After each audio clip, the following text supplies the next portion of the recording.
নিয়েছি 2 কিলো 600 গ্রাম কাঁচা আম। আমগুলোকে খোসা ছাড়িয়ে জাস্ট সেদ্ধ করে নিলাম।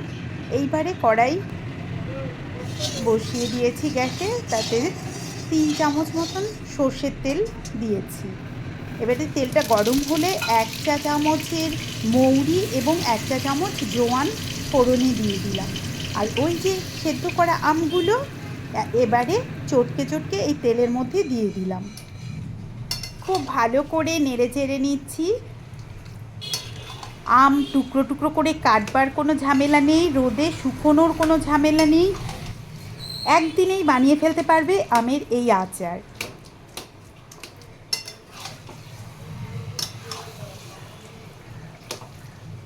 এবারে আমি স্বাদ অনুসারে দিয়ে দিচ্ছি লবণ।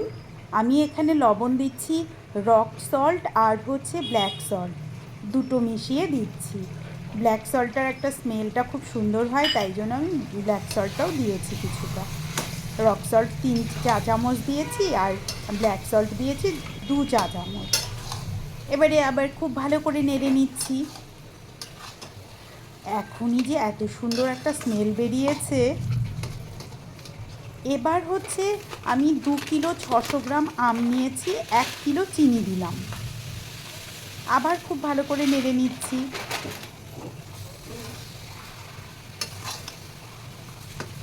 মিষ্টিটা তোমরা যে যার স্বাদ অনুসারে দেবে।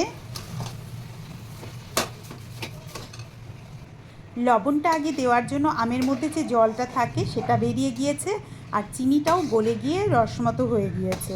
এবারে আমি এর মধ্যেই 1 চা চামচ হলুদের গুঁড়ো দিয়ে দিচ্ছি।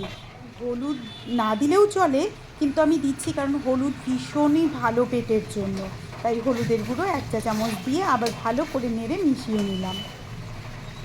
এইবারে আমাদের কিন্তু এই যে মিশ্রণটা, এটাকে খুব ভালো করে কন্টিনিউয়াসলি নাড়তে হবে।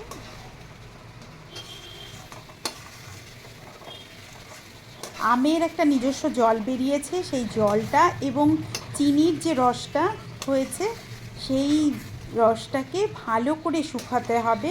আমের জলটাকে একদম পুরোপুরি শুকিয়ে যাবে, আর চিনিটা একটা ক্যারামেলের মতন তৈরি হবে, একটা খুব সুন্দর স্মেল বেরোবে। সব সময় নাড়তে হবে খুব ভালো করে, যাতে নিচে না লেগে যায়। দেখো চিনিটা কিন্তু অলরেডি ক্যারামেল হতে শুরু করে দিয়েছে, আর আমের রসও অনেকটাই শুকিয়ে গিয়েছে। আরও কিছুটা শুকোতে হবে, যাতে করে মানে আচারটাকে আমি অনেক দিন ঘরে রেখে খেতে পারি, সেই জন্য কিন্তু আরও শুকোবো।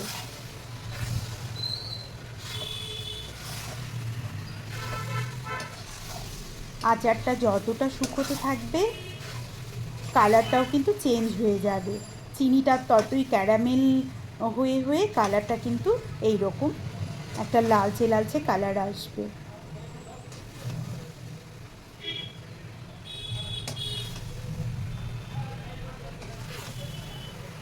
এই অবস্থাতেও নামানো যেতে পারে।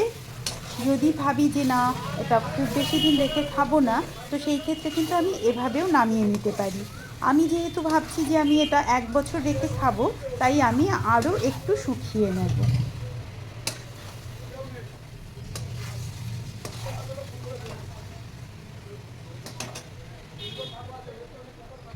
একদম হয়ে গিয়েছে আচারটা। আমি এই রকমই রাখবো, কারণ ঠান্ডা হলে এটা আরেকটু জমে যাবে। এখন গ্যাস ফ্লেমটা অফ করে দিলাম।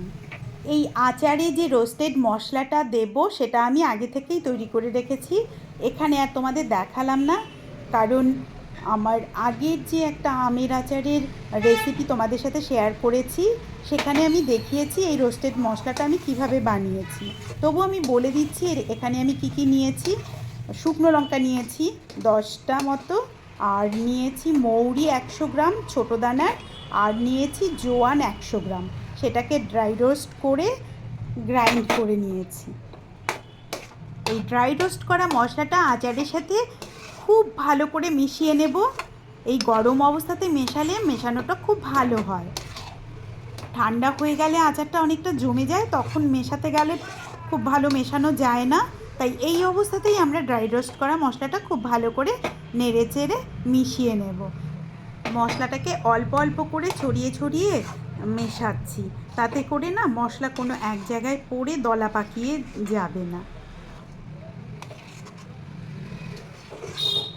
এই আচারটা এবছরে তোমরা কে কে বানিয়েছো আমায় কিন্তু অবশ্যই কমেন্টস করে জানিও।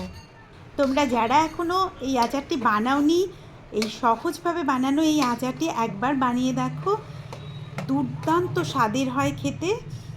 আর এটা রুটি, পরোটা, ভাত সব কিছুর সাথেই দুর্দান্ত লাগে খেতে। আর একটি নতুন ব্লগ নিয়ে খুব তাড়াতাড়ি তোমাদের সামনে হাজির হব। আজকের ব্লগটি এখানেই শেষ করছি। আজকের মতো বাই।